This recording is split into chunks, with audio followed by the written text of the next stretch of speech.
जिस अर्थ में वक्ता का तात्पर्य है उस अर्थ का बोध होगा, और जिस अर्थ जहाँ जो तात्पर्य नहीं है वो अर्थ बोध नहीं होगा। तो स्वयं देवदत्ता स्थल में वक्ता का तात्पर्य केवल देवदत्त बोध के लिए है। तत्ता इदंतम से कुछ तात्पर्य उसका नहीं, केवल देवदत्त बोध है, देवदत्त को आप जानो इसलिए तात्पर्य है। और श्रुतियों के तात्पर्य जो है वो कैसे जानेंगे कि श्रुति तत्त्वमसि का तात्पर्य, तो वो बताया था उपक्रम संहार आदि के द्वारा तत्त्वमसि का जो है चैतन्य मात्र में तात्पर्य आगे समझ। और कोई शंका आते ही ना शंका, तो वो वहां पर ये बताया कि ये साध बोध है। तो शब्द जन्य ज्ञान में पदार्थ संसर्गावगाहित तो रहता है। दृष्टांत भी बताया था, जैसे रामा ग्रामम गच्छति, राम का ग्रामम पद से, ग्रामम और रामा का जो हो तो गच्छति पद से संसर्ग जो है संबंध बोध होता है, तभी राम कृतिक ग्राम कर्म को बोध होता है। ठीक है, तो पदार्थों का जो संसर्ग है वो संसर्ग बोध होता है वाक्यार्थ में। अतः यहाँ पर भी पदार्थों का संसर्ग बोध जब होगा तो पदार्थ संसर्ग और गाही ज्ञान नहीं होगा। उस पक्ष का खंडन करके इन्होंने बताया है कि यहाँ पर हमारे यहाँ पदार्थ संसर्ग वाक्य बोध में तंत्र नहीं है, क्योंकि पदार्थ संसर्ग यदि वाक्य बोध में तंत्र मानेंगे तो पदार्थ से अनभिहित संसर्ग का ही बोध होने लगेगा। जैसे घटा माने आपने कहा तो घट का कर्ता कुलाल है, तो जन्य जनक भाव संसर्गतया घट के साथ साथ कुलाल का भी बोध होने लगेगा। इसलिए जब हम तात्पर्य को ही कारण मानते हैं तो घटा माने इस वाक्य का तात्पर्य केवल कर्तिक युष्मत कर्तिक घट कर्मक वर्तमान कालीन आनयन कृति, इसमें तात्पर्य वक्ता का, तो उसी का बोध होगा, अन्य का बोध है। एक गुरुजी एक प्रश्न ही होता। हाँ, जैसे एक तो विषयगत प्रत्यक्ष होता है और एक ज्ञानगत प्रत्यक्ष होता है। हाँ, हाँ। तो जब हमें किसी वस्तु का ज्ञान होता है तो दोनों एक साथ ही होता है या अलग अलग होता है? ज्ञान का भी प्रत्यक्ष होता है, विषय का भी प्रत्यक्ष होता है। ठीक है, हैं? अब क्या कहना चाहते हैं कि एक साथ दोनों ज्ञान और विषय का प्रत्यक्ष होता है कि अलग अलग होता है? अरे ज्ञान का प्रत्यक्ष होने के बाद ही विषय का प्रत्यक्ष होता है। ज्ञान प्रत्यक्ष ही नहीं रहेगा तो विषय का प्रकाश कैसे होगा? ठीक है, ज्ञान का किस ज्ञान में को प्रत्यक्ष हम कहेंगे उसको हमने बताया है आपको। ज्ञान चाहे वो अनुमिति हो या वो मिति हो, वो साध हो, ज्ञान तो प्रत्यक्ष होता ही होता है। आगे चल के पंक्ति में बता दिया, ज्ञान स्वरूपता स्वांश में जो है वो प्रकाश है, स्वांश में प्रत्यक्ष ही रहता है। परंतु प्रत्यक्ष व्यवहार किस ज्ञान में करेंगे उसके लिए हमने नियम बताया है। विषयावच्छिन्न चैतन्य और वृत्तियोच्छिन्न चैतन्य का एक देश स्थित रहना, विषय के प्रति उस ज्ञान में प्रत्यक्षत्व व्यवहार होता है। ये मत समझ लीजिएगा कि बंधी विषय ज्ञान प्रत्यक्ष नहीं, बंधी विषय ज्ञान का तो प्रत्यक्ष होता है, परंतु प्रत्यक्ष व्यवहार बंधी विषय ज्ञान में क्यों नहीं होता? क्योंकि बंधी देश में वृत्ति अंतःकरण के नहीं हुई। विषय सभी प्रत्यक्ष नहीं, विषय के लिए तो वही नियम, परंतु ज्ञान सभी प्रत्यक्ष है।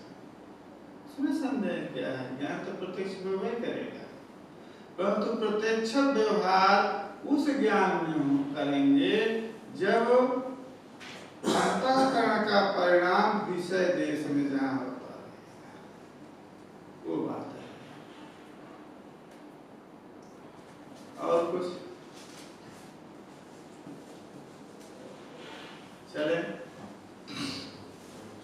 तो इस प्रकार से स्वामी जी हम यथार्थक ज्ञान अयथार्थक ज्ञान जो भ्रम ज्ञान है दो बातें बताएं, फिर भ्रम के जो है वो ख्याति स्वरूप को भी प्रतिपादन किया।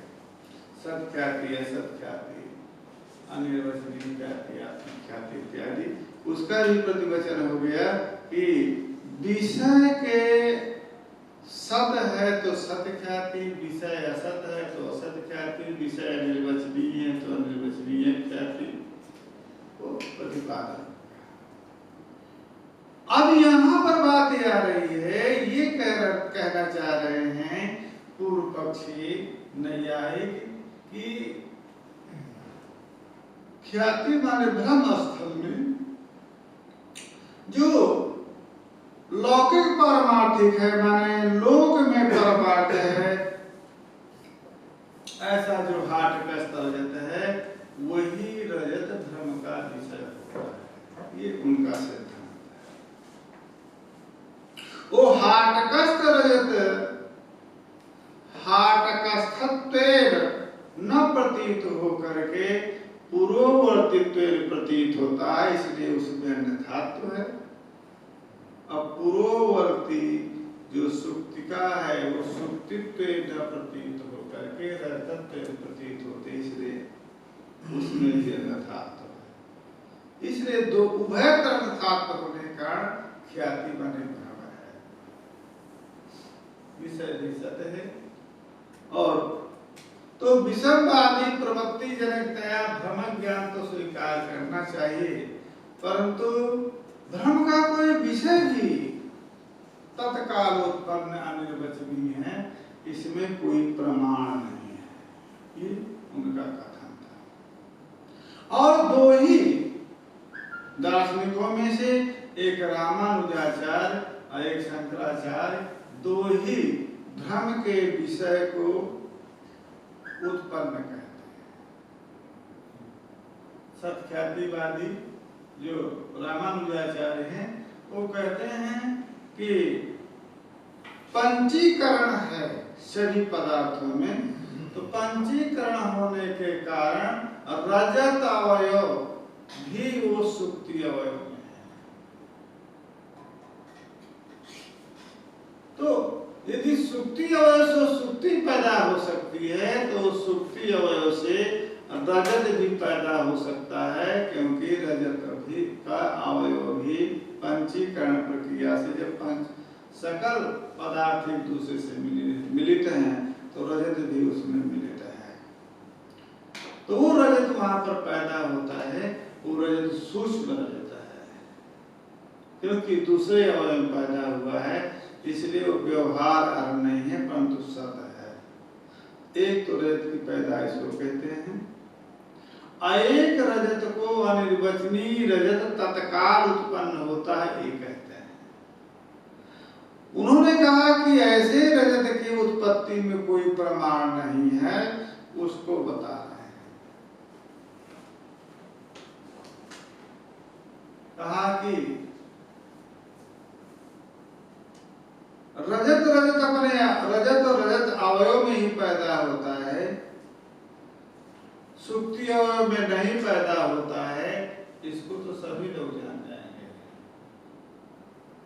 क्योंकि वो रजत जो रजत अवयव में पैदा होता है उसको सब लोग जानने वाले हैं। हम तो ये बताना चाहते हैं कि अपने अवयव से भिन्न में भी रजत पैदा होता है।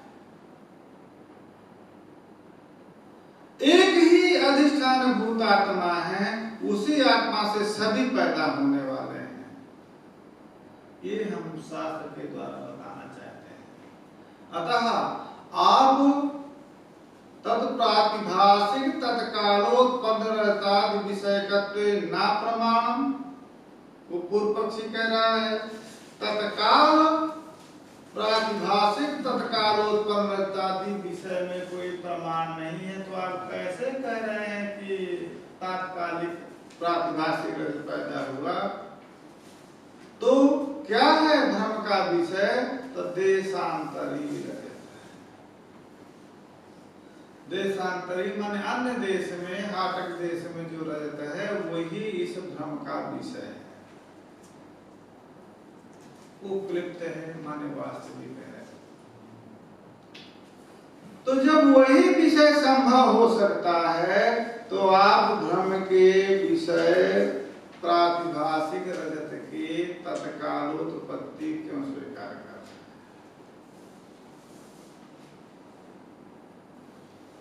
इन्होंने उसमें कहा यदि आप उस देशांतरी रजत को यदि धर्म का आप विषय बनाएंगे तो वो तो इंद्रिय सन्निकृष्ट है ही नहीं। इंद्रिय का सन्निकर्ष है नहीं तो प्रत्यक्ष कैसे होगा? इदम रजतम में प्रतीति कैसे होगी? तत्सन्निकृष्ट है प्रत्यक्ष विषयत्व होगा। कहा ज्ञान लक्षण प्रत्यय शक्ति के द्वारा होगा। जिस प्रकार से ज्ञान लक्षण प्रत्यय शक्ति से चंदन खंड के ज्ञान से चंदन में के सौरभ्य का सूरभि का ज्ञान हो जाता है, उसी प्रकार से ज्ञान लक्षण प्रत्यय शक्ति से हाटकस्थ रजत का प्रत्यक्ष हो जाएगा। कहा यही ज्ञान लक्षण प्रत्यय शक्ति यदि आपका कारण हो सकता है तो बन्नी का भी ज्ञान प्रत्यक्ष हो जाएगा। क्योंकि बन्नी और धूम का साक्षर ज्ञान तो प्रत्यक्ष हुआ, साथ साथ में रहना। और धूम को देख लेंगे तो ज्ञान लक्षण प्रत्यय शक्ति से बन्नी का भी प्रत्यक्ष हो जाएगा। जिस प्रकार से चंदन खंड का और सुरभि का सौरभ्य का साथ साथ रहना पूर्व में प्रत्यक्ष कभी हुआ, तो खंडक चंदन खंड को देख करके सौरभ की प्रतीति हो जा रही है, उसी प्रकार से धूम और बन्नी का साथ साथ रहना बिना भाव तो कहीं न देखा गया महानस आदि में। तब धूम को देख करके अज्ञान लक्षण प्रत्यय शक्ति से आपका बन्नी का भी ज्ञान हो जाएगा, तो अनुमान की कोई अपेक्षा ही नहीं रहेगी, अनुमान मात्र का उचित। इसलिए ज्ञान लक्षण प्रत्यय शक्ति के द्वारा जो देशांतरी रजत है, उस देशांतरी रजत का ज्ञान लक्षण प्रत्यय शक्ति के द्वारा प्रत्यक्ष नहीं हो सकता है। अतः और यहाँ प्रत्यक्ष होता है, अतः कोई दूसरा ही रजत है जिस रजत का भ्रम स्थल में प्रत्यक्ष होता है। ठीक है। पूर्व पक्षी ने कहा कि यहाँ पर धर्म स्थल में जो रजत प्रत्यक्ष होता है वो रजत आपका अनिर्वचनीय प्रातिभाषिक तत्कालोत्पन्न रजत है। वो रजत पैदा कैसे हुआ? यहाँ पर जो सुक्ति के उत्पादक अवयव है और रजत उत्पादक अवयव तो है नहीं, तब जब रजत उत्पादक अवयव नहीं है तो सुक्ति में रजत कैसे पैदा हो गया? यदि आप ये कहते हैं कि मैंने वहां पर रजत पैदा हुआ, तो वो कह रहा है पूर्व पक्षी कि रजतोत्पादक जो रजत अवयवादी हैं उनका अभाव है सुक्ति में, तो कैसे रजत पैदा हुआ तुम ही बताओ। उच्चते कहा ये रजत आपका लोक सिद्ध सामग्री से प्रातिभाषिक रजत की उत्पत्ति नहीं। ये लोक सिद्ध सामग्री है कि अपने अवयव में अवयवी समवाय संबंध से उत्पन्न होता है। ठीक है। परमाणु में दृढ़ समवाय संबंध से, द्रव में त्रिशेणु समवाय संबंध से, तो श्रेणु में चतुर्थक समास संबंध से एतद क्रम से जो है अवयवी जो है द्रव्य वो स्वावयव में समवाय संबंध से उत्पन्न होता है, लोक सिद्ध सामग्री है। और ये जो रजत है लोक सिद्ध नहीं है, क्योंकि रजत लौकिक नहीं है। ये जो सुक्ति रजत है लौकिक नहीं है। लौकिक माने व्यवहार है ही नहीं। जब वो लौकिक है ही नहीं तो लोक सिद्ध सामग्री से उत्पत्ति की आप चर्चा क्यों कर रहे हैं? लौकिक रजत जो आपका हाटकस्त रजत है वो लौकिक रजत है, तो वो रजत को आप कहिए कि रजत अवयव में पैदा होता है, क्योंकि वो लौकिक है तो लोक सिद्ध सामग्री उसके लिए अपेक्षित है। ये तो व्यवहार है ही नहीं, ये लौकिक है ही नहीं। तो लौकिक है ही नहीं तो लोक सिद्ध सामग्री से इसकी उत्पत्ति क्यों आप मान रहे हैं? लौकिक जब है नहीं तो लोक सिद्ध सामग्री से भी उत्पन्न नहीं होता है। ये स्वयं अलौकिक है तो इसकी उत्पत्ति का जो सामग्री है, उत्पत्ति कारण है, ये भी अलौकिक है। ठीक है। उस सामग्री कैसे ये रजत पैदा हुआ, उस रजत के पैदाइश को माने उस कारण को बता रहे हैं, कैसे रजत पैदा हुआ। काचादि दोष दूषित लोचनस्य, काचादि जो है ये नेत्र दोष है, नेत्र रोग है। तो काचादि ये दोषाः तैः दोषैः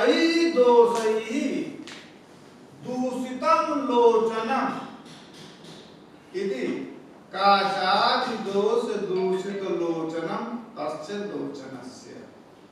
काचादि दोष दूषित लोचन का जब पूर्ववर्ती द्रव्य से संयोग होता है, जब संयोग होगा पूर्ववर्ती से, तो पूर्ववर्ती का नाम, पूर्ववर्ती ही इदम पदार्थ, पूर्ववर्ती से जब संयोग होगा तो अंतःकरण का परिणाम होगा इदमाकार।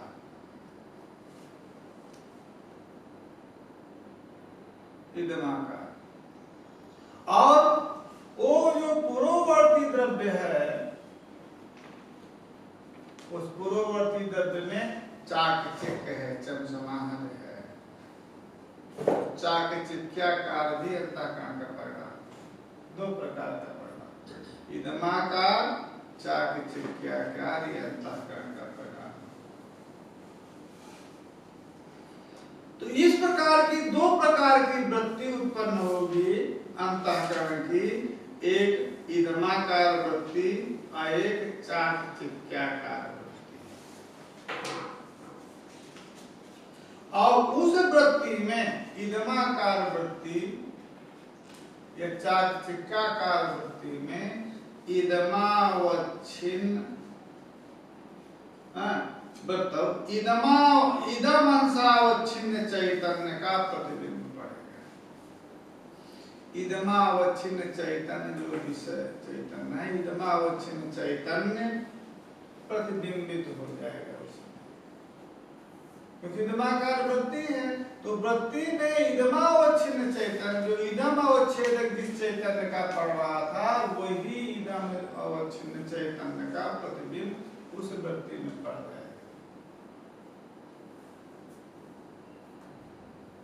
तब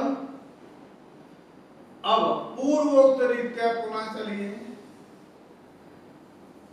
वृत्तेः निर्गमनेन इदम अंशावच्छिन्न चैतन्यम प्रत्यवच्छिन्नं चैतन्यम प्रमाति चैतन्यं च अभिन्नं भवति।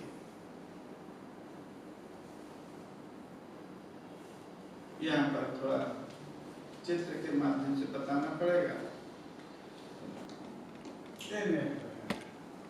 ये अंतःकरण, और ये जो है इदम पदार्थ पूर्ववर्ती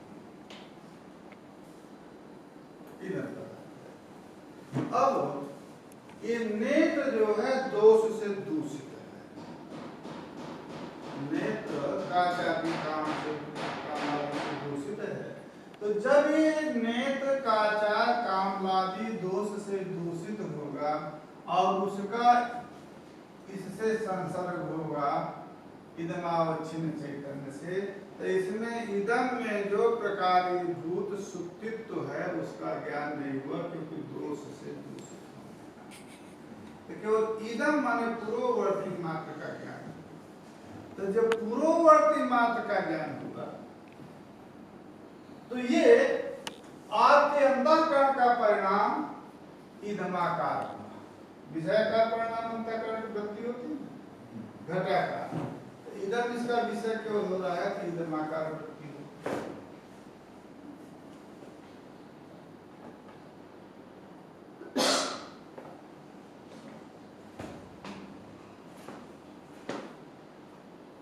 ठीक है, ये इदम पदार्थ का अर्थ है इदमावच्छिन्न चैतन्य, विषयावच्छिन्न चैतन्य। ये इदमावच्छिन्न चैतन्य है।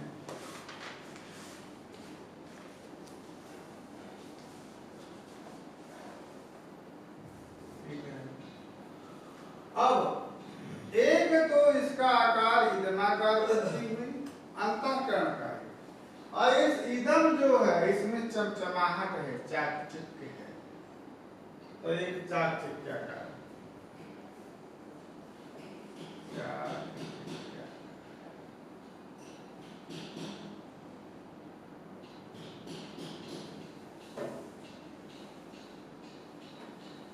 यही बात है। पढ़िए क्या करूंगा। अब देखिए, अब यहीं पर पंक्ति को प्रत्येक को कहते हैं। अब इस इदमावच्छिन्न चैतन्य का इस वृत्ति में प्रतिबिंब पड़ा, इदमावच्छिन्न चैतन्य का इदमाकार वृत्ति में प्रतिबिंब पड़ा, तो ये इदम पदार्थ इससे अभिन्न हो गया। चैतन्य का इदमाकार वृत्ति हो गई तो इदम पदार्थ इससे भिन्न नहीं हुआ, यही प्रतिबिंबित हो गया इसमें। ठीक है, अब अंतःकरण आपका यहाँ तक फैला हुआ है, तो जो इदम पदार्थ है अंतःकरण से भिन्न होगा? नहीं होगा ना। अंतःकरण के देश में भी आ गए।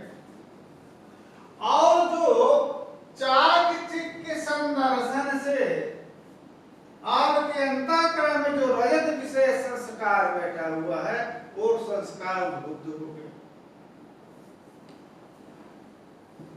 ठीक है, तो रजत का जो संस्कार है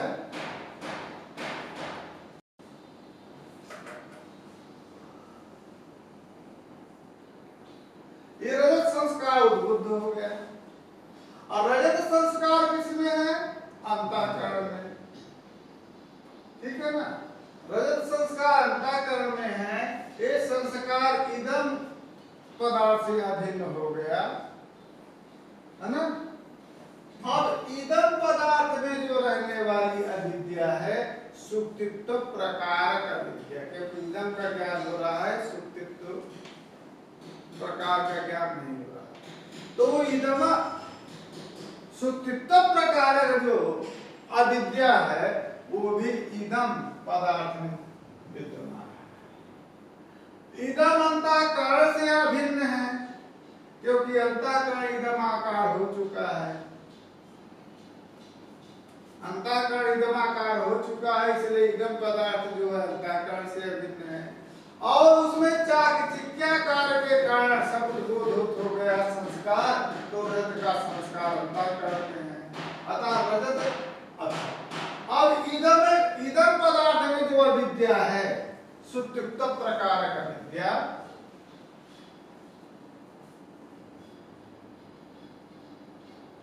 है ना, वहां पर शब्द लिखा है सुक्तित्व प्रकार का विद्या कहां पर है? इदम इदमावच्छिन्न चैतन्य देश में, क्योंकि अधिष्ठान देश में है विद्या रहती है।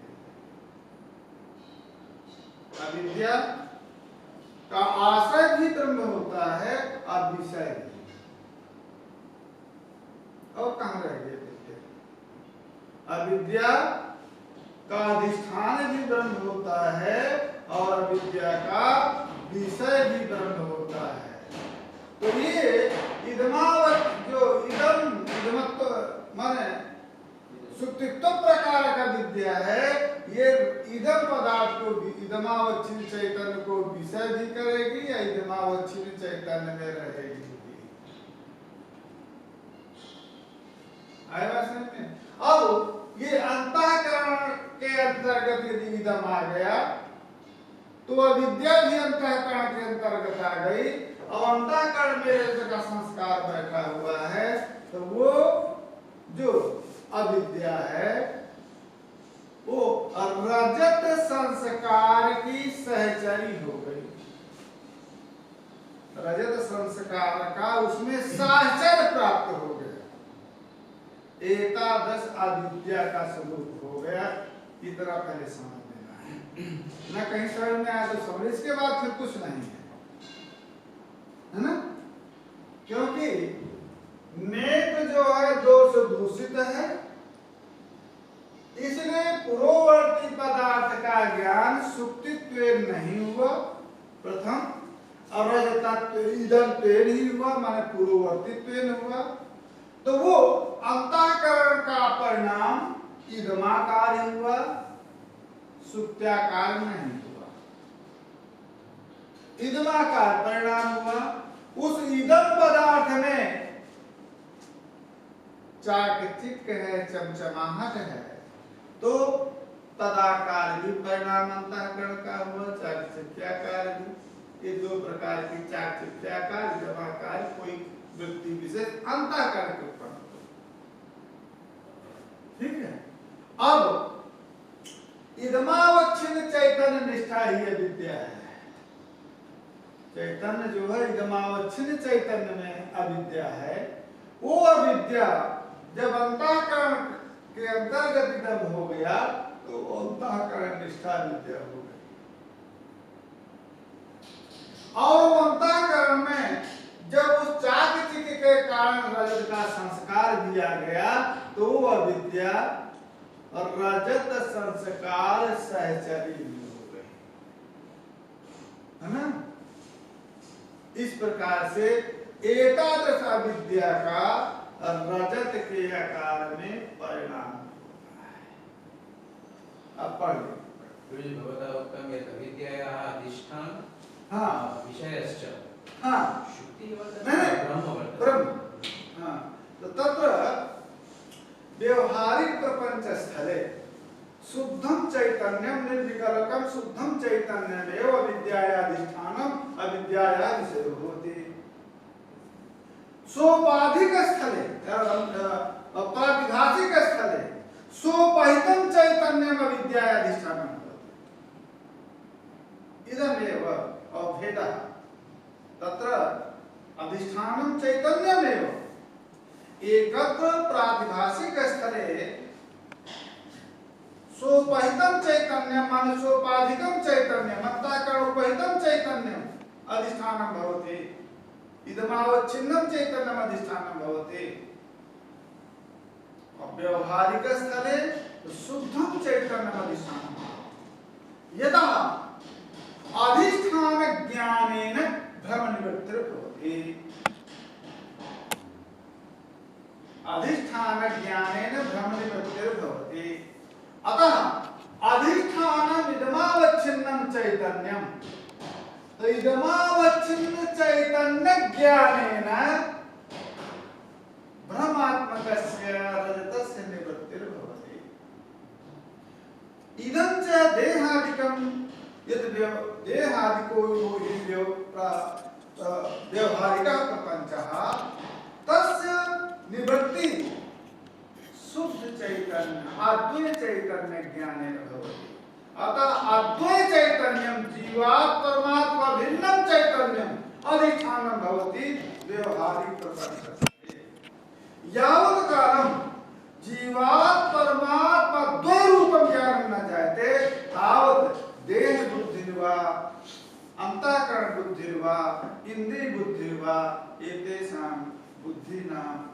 व्यपायः निराशः अपगतः निवृत्तिर्वा न भवति। अतः तत् चैतन्यमेव अपरः प्रश्नः भवताम् अविद्या या अधिष्ठानम् आश्रयः विषयस्य। अविद्या या अन्यः कश्चित् विषयो भवत्येव नहि। आश्रय विषयिणी चितिरेव केवला। इदं वाक्यं संक्षेप शारीरिक कारण। चिति परमात्म तत्त्वम् एव विद्यायाः आश्रयः अधिष्ठानम् असा च विषयः आत्मा एव विषयः। अतः अविद्या आत्मानमेव चैतन्यमेव विषयीकरोति और चैतन्यमेव अधिष्ठिते।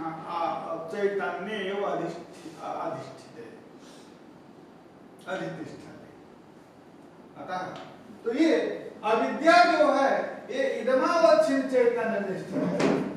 चूंकि इदमावच्छिन्न चैतन्य जो है आपका विषय चैतन्य है और विषय चैतन्य आपका जब अंतःकरण का परिणाम तद्देश तक हो गया तो वो ये तद्देश तक होने का अंतःकरण के अंतर्गत हो आ गया इदमावच्छिन्न चैतन्य।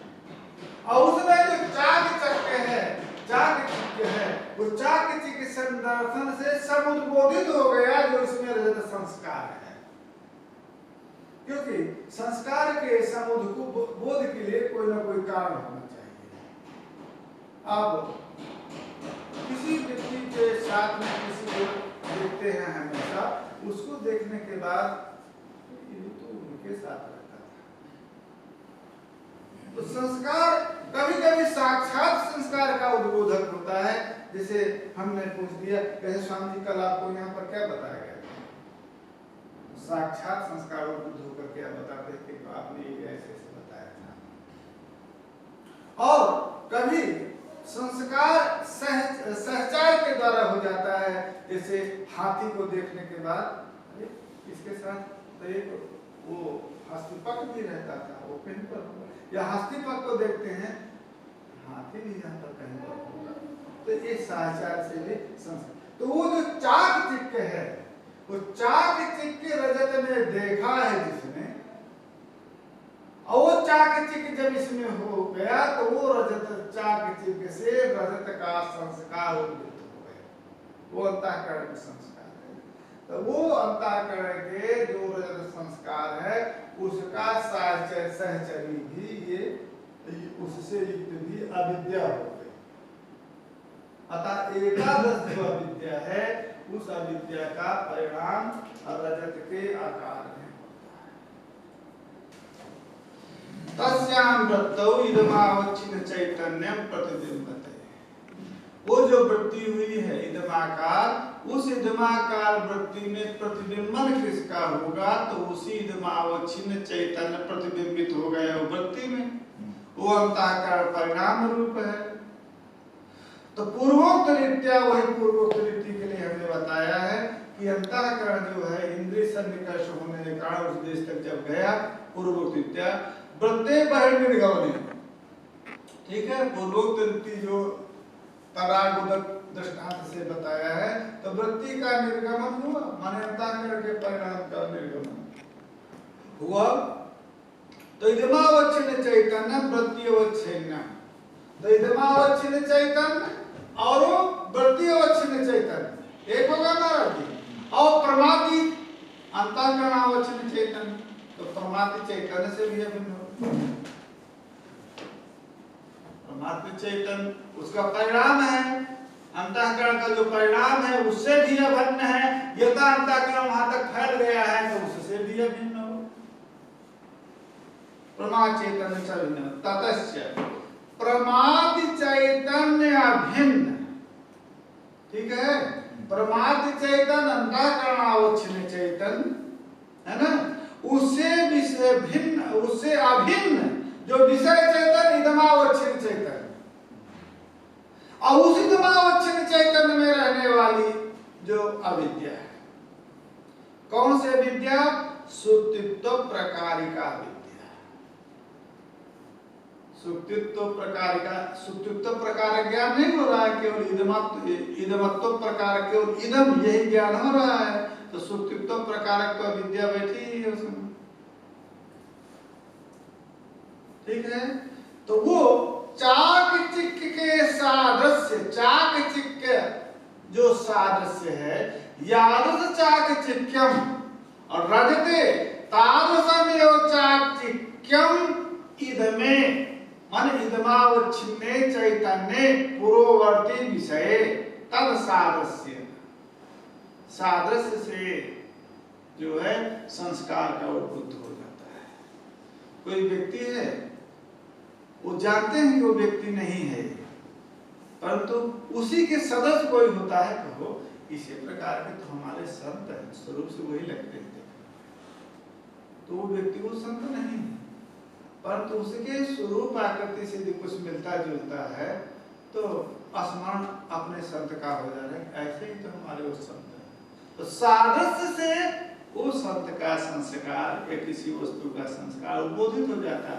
तो चाक चिक के सादृश्य से वो संस्कार उद्बोधित होगा, संस्कार अंतःकरण में उद्बोधित हुआ है। तो संस्कार अंतःकरण में उद्बोधित हुआ है, अविद्या इदमावच्छिन्न चैतन्य में है, यथा अंतःकरण ने उसको अपने अंतर्गत ले लिया है, अतः वो दोनों भिन्न नहीं है। इसलिए प्रमाद चैतन्य अभिन्न जो विषय निष्ठ जो सुक्तित्व प्रकार का विद्या है, वो चाक चिक के सादृश्य से समुद्बोधित जो संस्कार है उसकी सद्धि चीना माने सहचरी हो गई, उसका साहचर्य प्राप्त हो गया। तब एतादृश विद्या का अच्छा और एतादृश है अकाचादि दोष समवहिता है। काचादि दोष किसका? काचादि नेत्र का दोष, उसका समाधान उसको प्राप्त है, क्योंकि नेत्र प्रणाली के अंतर्गत तो अविद्या है। तो रजत रूप अर्थाकार देखिएगा महाराज जी, माने कितना परिणाम इसका होता है। एक परिणाम इस अविद्या का रजत रूप अर्थ के आकार में, और एक परिणाम और रजत ज्ञानाभास के रूप में हो गया। दो तीसरा परिणाम भी इनको बताना है, और दो परिणाम न बता करके अर्थता आपको जानना पड़ेगा। इदम और रजत जो संसर्ग है वो भी अविद्या का परिणाम है। इस तरह नहीं कहा है महाराज, दो परिणाम कहा है, अर्थाकार है, भाषाकार, दो परिणाम हो गए। परंतु इदम और रजत का जो संसर्ग है तदाकार में भी अविद्या का परिणाम है, क्योंकि रजत के आकार में हो जाए परिणाम, केवल रजत ज्ञान के आकार में केवल परिणाम हो जाए तो इदम पदार्थ भिन्न रहेगा और रजत पदार्थ भिन्न होगा। वो समझ में माने ये जो इदम निष्ठा विद्या है, इदम निष्ठा विद्या का केवल रजत अर्थ के आकार में परिणाम होता है और केवल रजत ज्ञान के आकार में परिणाम होता है, तो रजत ज्ञान तो होगा पर इदम से संबंध नहीं रहेगा ना, क्योंकि इदम से संबंध कोई है नहीं। तो अब इदम से संबंध कैसे उसका हो? तो यही अविद्या इदम और रजत का जो अतात्विक संबंध है, जिसको अध्यास कहते हैं, आरोपित जो संबंध है, उस आरोपित संबंध के आकार में भी परिणाम। ये तीनों आरोपित है, ये तीनों अतात्विक हैं और तीनों मिथ्याभूत हैं। न तो रजत है मिथ्याभूत पदार्थ का एक बहुत सरल सूत्र में हम लिखा देते हैं, उसके अनेक परिभाषाएं। न रहने वाला अविद्यमान पदार्थ यदि प्रतीत हो तो उसको मिथ्या कहते हैं। अविद्यमान पदार्थ की प्रतीति मिथ्याभास है और वो पदार्थ मिथ्या है। इस तरह से अनेक इसकी परिभाषाएं आगे चलती, परंतु यही तत्व एक प्रथम तत्व है। अविद्यमान प्रतीति, अविद्यमान पदार्थ की प्रतीति न होना असत पदार्थ, अविद्यमान पदार्थ की प्रतीति न होना असत पदार्थ है, और अविद्यमान पदार्थ की प्रतीति होना मिथ्या पदार्थ है। अविद्यमान पदार्थ की प्रतीति होना पारमार्थिक पदार्थ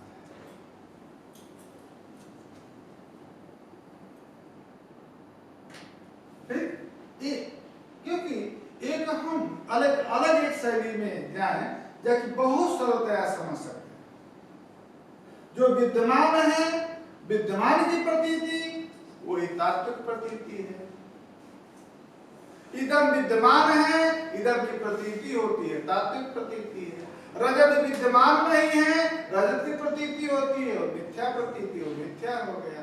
और जो विद्यमान भी नहीं है, अप्रतीत भी नहीं होता है, बंध्या पुत्रादि असत हो गए। बस परिभाषा समझ। और उसके मिथ्यात्व के अनेक प्रकार से निर्वचन हो सकते हैं। प्रतिपन्नोपादो त्रिकालिक निषेध प्रतियोगित्व, अभी आप मिथ्यात्व आएगा भी इसमें, मिथ्यात्व का लक्षण। तो अनेक आचार्य अपने अपने मत से मिथ्यात्व का निर्वचन किए हैं। एक ये भी निर्वचन हो सकता है कि जो असत अर्थ की प्रतीति जो है वो भी मिथ्या पदार्थ है। तो ये तीनों असत है। जब रजत नहीं है तो रजत विषय ज्ञान भी नहीं है, तो रजत विषय रजत की प्रतीति होती है, रजत है नहीं, इसलिए रजत मिथ्या है। और रजत है नहीं तो रजत विषय ज्ञान भी नहीं होगा, और ज्ञान भी होता है, इसलिए वो भी मिथ्या है। और इदम का रजत का कोई संसर्ग नहीं है, क्योंकि इदम पदार्थ व्यवहारिक है और रजत जो है प्रातिभाषिक है, इनका दोनों का संबंध कहाँ से हो सकता है। तो इदम और रजत का जो संबंध है ये अतात्विक संबंध है, इसलिए ये भी मिथ्याभूत है। तो जो जो अतात्विक होगा वो अविद्या का परिणाम होगा। तो तीनों अविद्या के परिणाम है। चले आगे, ठीक है स्वामी जी।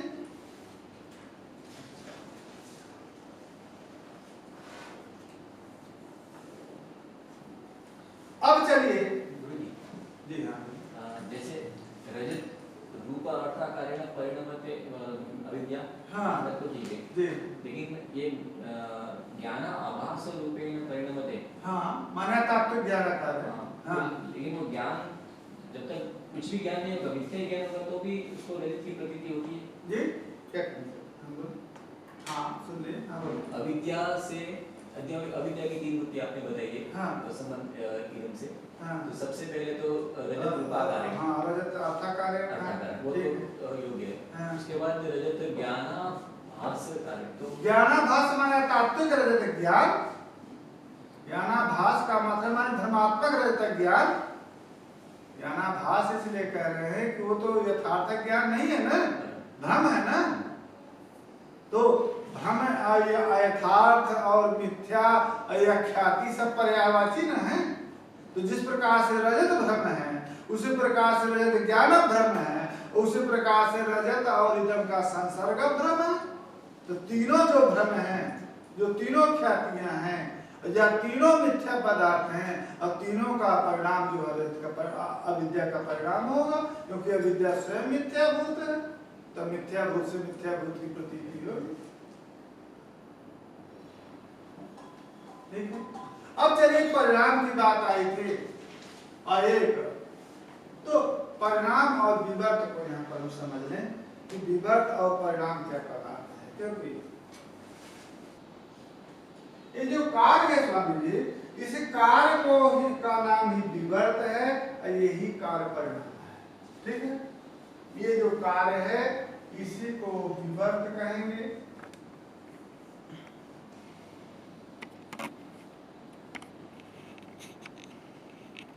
इसी को परिणाम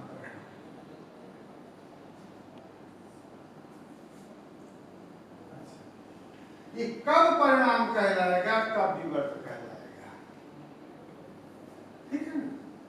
तो जे उपादान के यदि समसत्ताक है, जिस उपादान के समसत्ताक, इस प्रकार से समझिए, जिस उपादान के समसत्ताक है उसका ये परिणाम कहलाएगा कार्य। कार्य का नाम परिणाम विवर्त।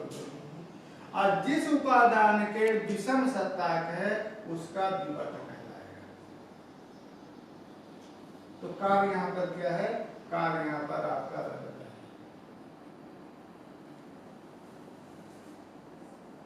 रजत कार्य है।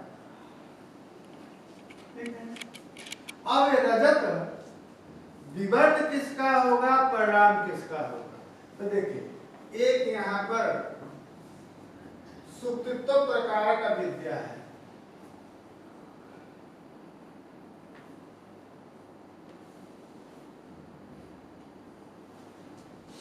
और एक इदमावच्छिन्न चेतन।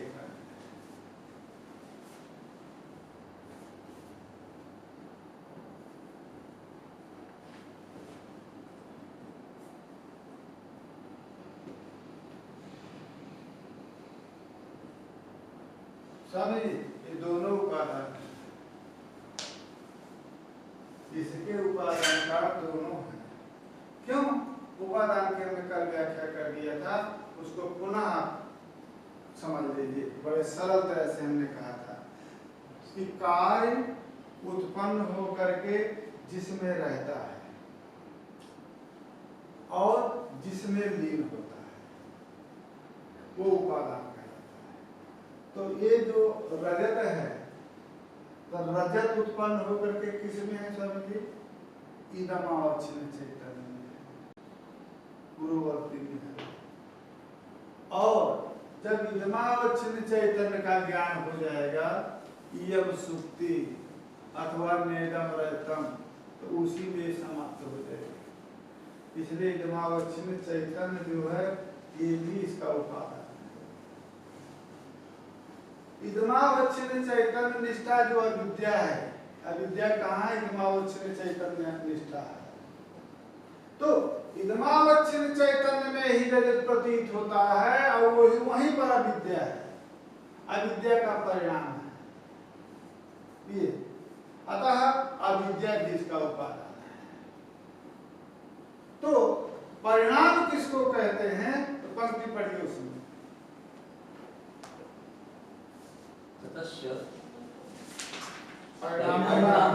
उपादान समय सत्ता का कार्यापत्ति ही विवर्तो न। सर बस हो गया उपादान विवर्त। देखिए स्वामी जी, जब हम अविद्या को उपादान मानते हैं, उपादान अविद्या भी हमने बता दिया दोनों उपादान है, समझे रहिएगा। अब दोनों उपादान के प्रति ये किसका विवर्त होगा, किसका परिणाम होगा, ये आपको समझना है। कार्य आपका रजत है, तो अविद्या जब उपादान हम लेते हैं तो उसके समसत्ताक है रजत।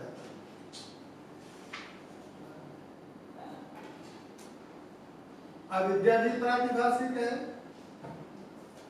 सुक्ति ज्ञान से निवृत्त हो जाएगी तो साथ साथ रजत भी चले जाएगा। एतत् समसत्ताक है, अविद्या समसत्ताक है, इसलिए अविद्या का रजत कार्य जो परिणाम कहलाएगा। और जो इदमावच्छिन्न चैतन्य है, इदमावच्छिन्न समसत्ताक नहीं है रजत, क्योंकि नेदम रजत में ज्ञान हो जाने के बाद या इयम सुक्ति ज्ञान हो जाने के बाद ये इदमता का नाश नहीं होता है।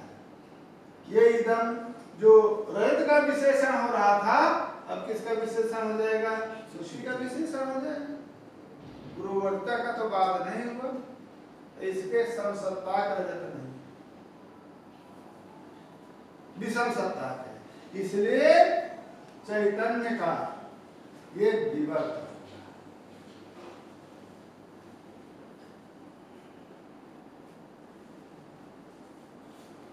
ठीक है ना? क्योंकि कहीं कहीं एक परिभाषा लिख रही इसलिए बताना चाह रहे हैं, अतत्व तो न था प्रथा, है ना? विकार तुदिते सतत्तो नथा पता विकार तुदिते अतत्तो नथा पता विकार विवर्त तुद। ये जो उन्होंने परिभाषा किया है, तो दो प्रकार के विकार हैं। एक सतत्तो नथा प्रथा जो विकार है वो दुग्ध दधि है, सभी नहीं, वो दुग्ध दधि ही हो सकता है। अर्थात जिस परिणाम के बाद उपादान रूपता न प्राप्त हो, वो सतत्वथा नथा प्रथा विकार कहलाएगा। दुग्ध का विकार जब दधि हो गया, तो दधि के नाश हो जाने पर भी दुग्ध रूपता नहीं होती, तो वहां पर ही वो संगठित होगा सतत्वता, क्योंकि कारिका है, अन्य जगह पढ़ाई जाती है, इसलिए उससे नहीं। और यहाँ तो परिणाम ये पट को कहते हैं, परंतु तंतु संयोग नष्ट हो जाने के बाद तंतु रूपता प्राप्त हो जाती। और स्वर्ण भी परिणाम है, स्वर्ण का परिणाम घट है या कंगनादि है, परंतु उसकी आकृति समान हो जाने के बाद स्वर्ण रूपता प्राप्त होती है, तो सकल परिणामों में नहीं जाएगा।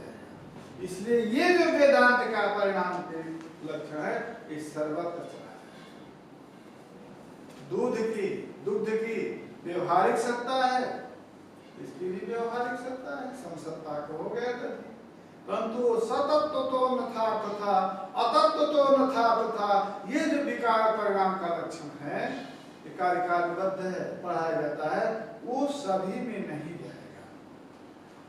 अधिगत परिणाम, दो प्रकार के परिणाम स्वामी जी होंगे, एक अधिगत परिणाम और एक विगत परिणाम। उपादान की रूपता जिसमें पुनः प्राप्त हो जाती है, कार्य विनाश के उत्तर में यदि उपादान रूपता प्राप्ति है तो अधिगत परिणाम है।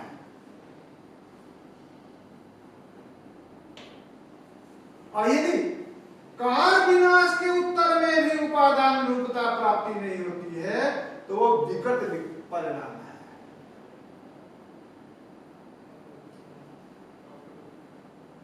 ये जो परिणाम का लक्षण हमारे वेदांत दर्शन में बताया गया, ये विगत परिणाम और अविगत परिणाम उभय विध परिमाणों में जाएगा।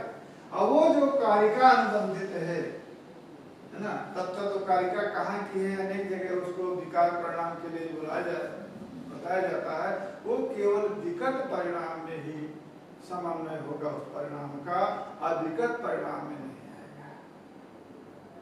ठीक है। अविकृत परिणाम का उदाहरण आपने अविकृत परिणाम का उदाहरण, ये तंतु से पट जो है, यह अविकृत परिणाम का उदाहरण है। तंतु का जब संयोग नष्ट हो जाएगा, संयोग, तो पट नष्ट हो जाएगा, तंतु पुनः प्राप्त हो जाएगा, अब पुनः उस तंतु से पट बन जाएगा। सुवर्ण से जो आप कंगनादि बनाए हैं, वो उसकी आकृति नष्ट हो जाएगी, तो पुनः आपको स्वर्ण प्राप्त हो जाएगा, उससे दूसरा क्या कहते हैं आभूषण बना, ये अधिकृत परिणाम। अब दूध से जो दधि है, उस दधि को आप चाहे कितना आप यत्न करें, मट्ठा हो जाएगा, नवनीत निकल जाएगा, क्योंकि दूध रूपता उसकी नहीं प्राप्त होगी, वो जो है विगत परिणाम।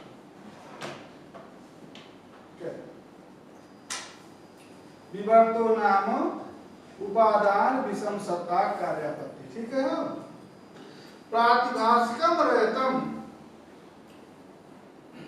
अविद्या अपेक्षया। ठीक है, उसी को हमने यहाँ बता दिया, अविद्या अपेक्षया परिणाम और चैतन्यापेक्षया विवर्त इति उच्यते। परिणामयोः द्वयोः मध्ये समसत्ताकत्वं भवति वा न भवति? उपादान समसत्ताकत्वं उभयत्रापि अस्ति। एतस्य दुग्धम व्यवहारिक सत्ताकम, दधिरपि व्यवहारिक सत्ताकम है ना। तंतु व्यवहारिक सत्ता का तंतु हो, पटो भी व्यवहारिक सत्ता का है ना। सर्वत्रापि सुवर्णम व्यवहारिक सत्ताकम तद तद तस्मात् जायमानम आभूषणाधिकम व्यवहारिक सत्ताकम समसत्ताकत्वापत्ति विगत परिणाम में अविगत परिणाम में उभयत्रापि संगच्छति।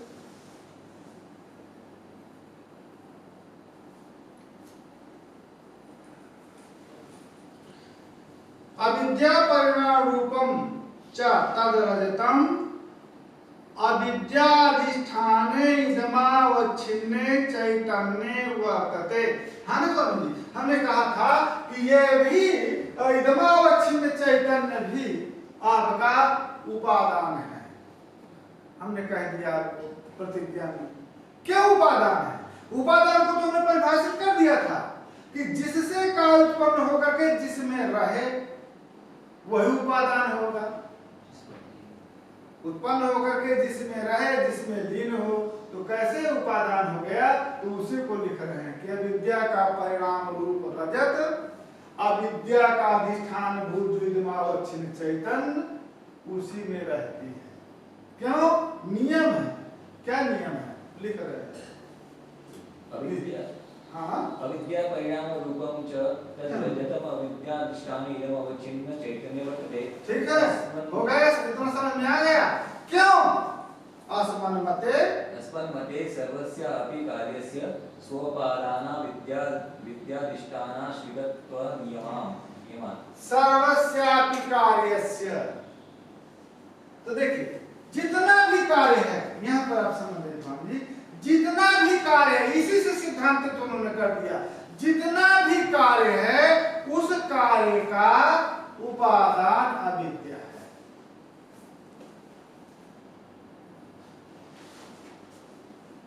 और अविद्या का अधिष्ठान कौन है? चैतन्य है। तो अविद्या सकल कार्य का उपादान है और उस अविद्या से जायमान जो कार्य स्व उपादान माने अविद्या का जो अधिष्ठान भूत चैतन्य है उसमें ही रहता है। ठीक है। इसी के कारण मूलतः चैतन्य को उपादान कह दिया जाता है। वस्तुतः चैतन्य उपादान है ही, ब्रह्म उपादान है ही नहीं। ब्रह्म उपादान नहीं है। क्यों उपादान कहलाता है ब्रह्म? क्योंकि जगत का जो उपादान अविद्या है वो अविद्या का आश्रय होकर के उपादान कहलाता है, स्वतः उपादान नहीं।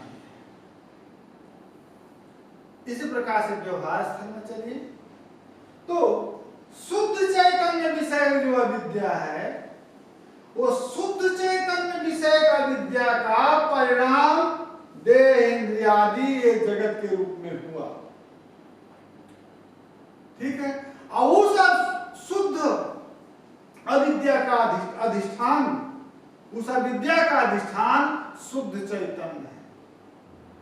तो उपादान तो अविद्या हुई, परंतु उपादान अविद्या का अधिष्ठान जो है चैतन्य हो गया, इसलिए चैतन्य भी उपादान हो गया।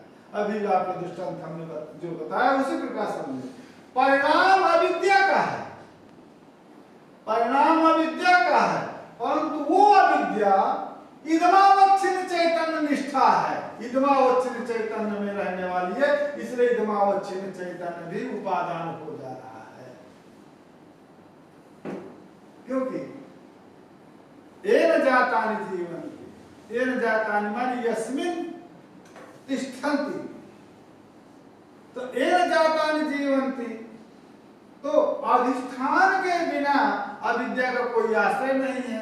तो जो उपादान का आश्रय है उसी में ही तो कार्य आश्रित होगा। यदि इस टेबल में रख करके कोई माने तंतु से पट का तो पट की संरचना करेगा तो वो पट वो तंतु जिस स्थान पर है, माने जिस टेबल पर स्थित है उसी में तो पट भी तैयार होकर के स्थित होगा। तो अविद्या जिसमें आश्रित है, अधिष्ठित है, उसी में कार्य भी अधिष्ठित होगा। अतः इस प्रकार से कार्य अधिष्ठित होने के कारण, और दूसरी बात उपादान जो श्रुति है, यत् प्रयंती अविषम विसंति अंतिम बार नहीं है, तो अविद्या का तो पहले नाश हो जाएगा। आप साक्षात्कार होगा तो अविद्या की निवृत्ति होगी। अविद्या की निवृत्ति के उत्तर काल में प्रपंच की निवृत्ति होगी। तो उपादान भूत अविद्या की निवृत्ति पहले हो गई, जाने समझ रहे? उपादान भूत अविद्या की निवृत्ति पहले हो गई, इसके बाद में प्रपंच की निवृत्ति होगी। तो जब अविद्या पहले समाप्त हो गई तो अब सन्निवेश किस में होगा? प्रपंच का। ठीक है, अब सन्निवेश तो आत्मा में होगा, क्योंकि उपादान भूत जो अविद्या तो पहले ही समाप्त हो गई।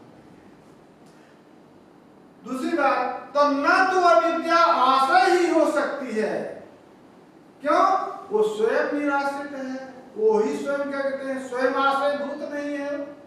तो जब स्वयं आश्रय भूत नहीं है, किसी तत्व में स्वयं जब आश्रित है, तो अपने पदार्थ का आश्रय कैसे हो पाएगा? तो यतो इमानि भूतानि जायन्ते, इतना से तो अविद्या में क्यों जा सकता है, परंतु एन जातानि जीवन्ति, ये अंश विद्या में तो जा ही नहीं सकता है, क्योंकि अविद्या स्वयं जो है किसी में आश्रित है। तो अविद्या का कार्य अविद्याश्रित कैसे होगा? इस प्रकार से अविद्या के कार्य का अधिष्ठान भी आत्मा हो जाता है, और अविद्या की निवृत्ति के बाद कार्य की निवृत्ति होती है। इसलिए आत्मा में ही कार्य का अभिसन्निवेश होता है, इसलिए आत्मा उपादान कहला जाता है। उसका अविद्या का ही परिणाम है, विवर्त है, उपादान कहलाता है। असमत मते सर्वस्यापि कार्यस्य सोपादान विद्या अधिष्ठान आश्रितत्व नियमा। ठीक है, अब ये विवेचन होने के बाद अब विवेचन क्या कर रहे हैं? प्रतीति विवेचन में कुछ प्रश्न होता है। प्रश्न हो रहा है, चैतन्य निष्ठ रहतस्य कथम इदम रहतमिति पूर्ववर्तिना तादात्म्य। ये बात ये आ गई, कहा आपने तो बड़ी विचित्र बात कह दी अपने सिद्धांत में कि रजत जो है चैतन्य निष्ठ होती है, ये आपका सिद्धांत है, माने चैतन्य अधिष्ठान होता है। तो जब चैतन्य हो गया अधिष्ठान इसका, सुत्तित्व प्रकार का विद्या का अधिष्ठान जब चैतन्य हो गया, तो चैतन्य तो व्यापक है। देखो, जो अविद्या है वो अविद्या का परिणाम रजत है।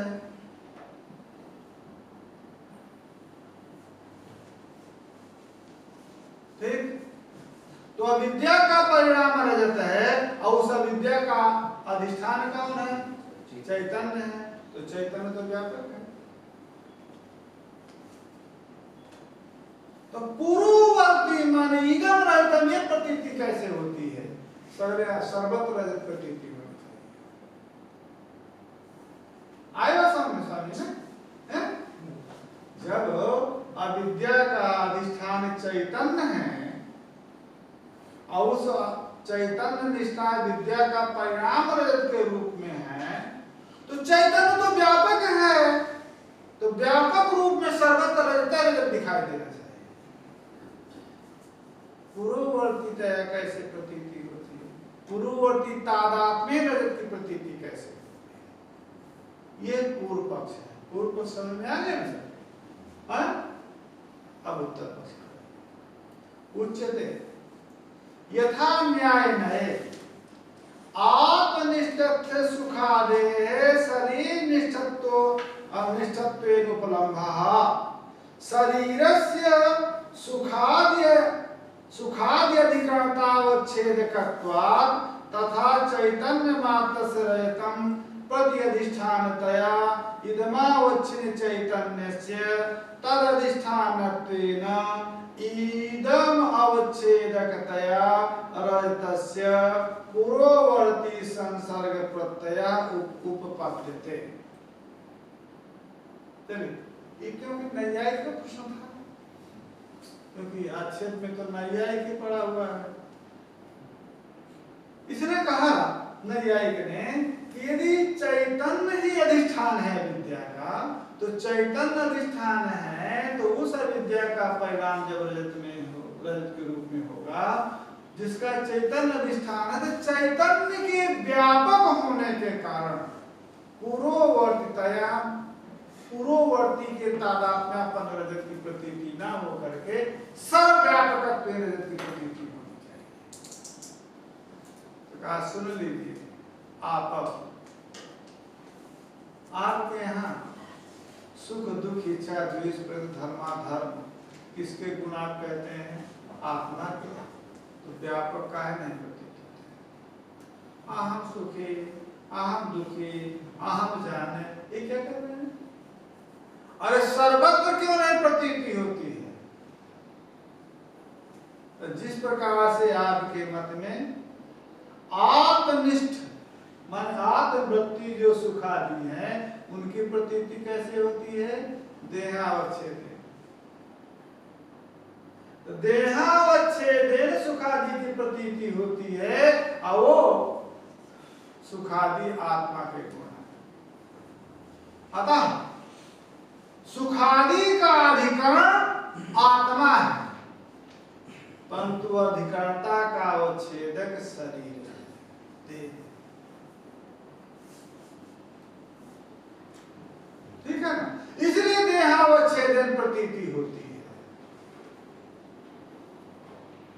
आपके यहाँ। आप यही कहेंगे ना, जब हम आपसे प्रश्न करेंगे कि आत्मा के यदि गुण सुख दुखादि हैं, तो शरीरावच्छेदन कैसे प्रतीत होते हैं? तो आप हमसे उत्तर यही देंगे कि अधिकरण तो सुखादि का अधिकरण तो आत्मा है, परंतु अधिकरणता का अवच्छेदक जो है शरीर है। अतः शरीरावच्छेदेन देहादिवच्छेदेन प्रतीति होती है। यदि आप ये उत्तर कहेंगे तो हमारा भी यही उत्तर है। चैतन्य मात्र अधिष्ठान है, अविद्या का चैतन्य मात्र अधिष्ठान है, परंतु इदमावच्छिन्न चैतन्य मात्र प्रत्यधिष्ठानतया इदमावच्छिन्न चैतन्यस्य इदमावच्छिन्न जो चैतन्य है, उस अधिष्ठान तद अधिष्ठानत्वेन अवच्छेदक है। माने चैतन्य अधिष्ठानत्वेन इदम जो है वो अवच्छेदक है। अतः इदम माने पूर्ववर्तीतया ही रजत की प्रतीति होती है। जिस प्रकार से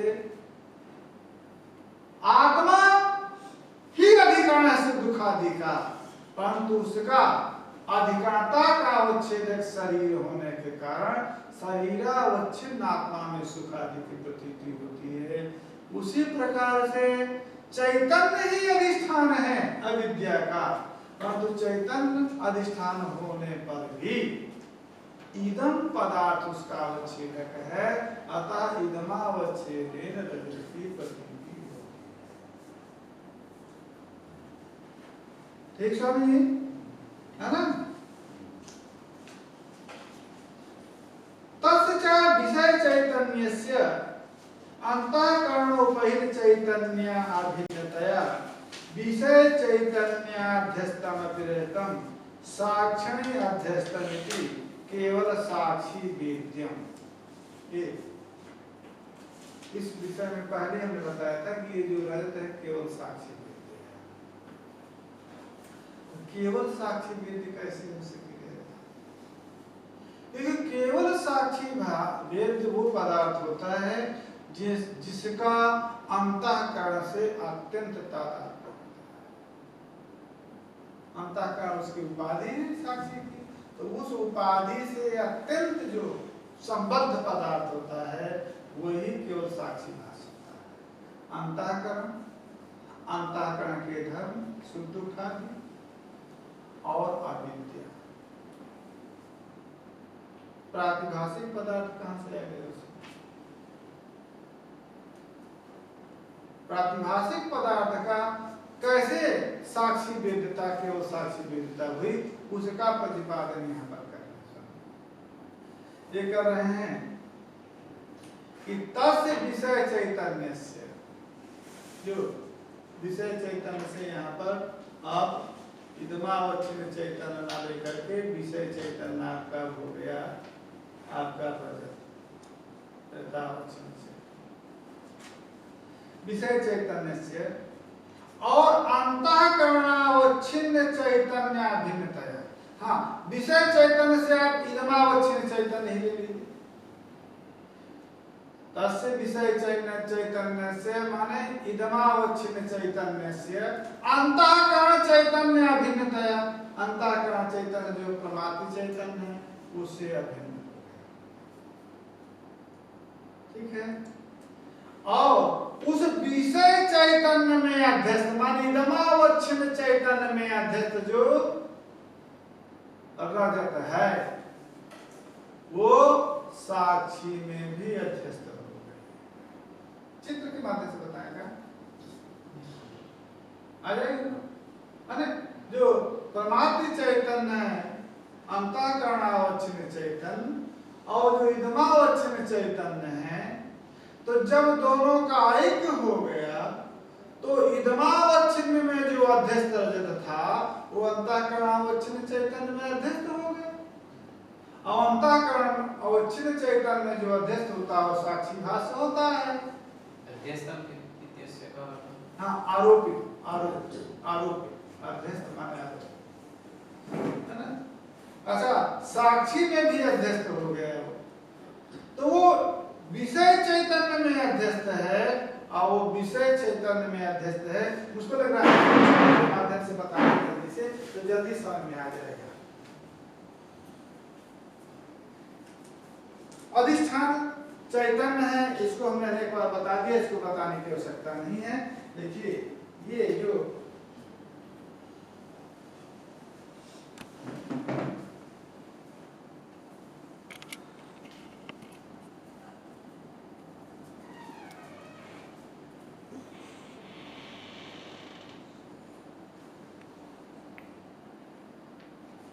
इदमावच्छिन्न चैतन्य यही पूर्ववर्ती है, और इसमें अविद्या थी, ये तत्निष्ठा, तो जो रजत का परिणाम हुआ था इसीलिए हुआ।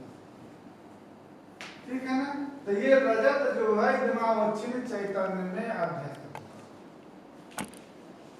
ठीक है, और ये जो अंतःकरण है,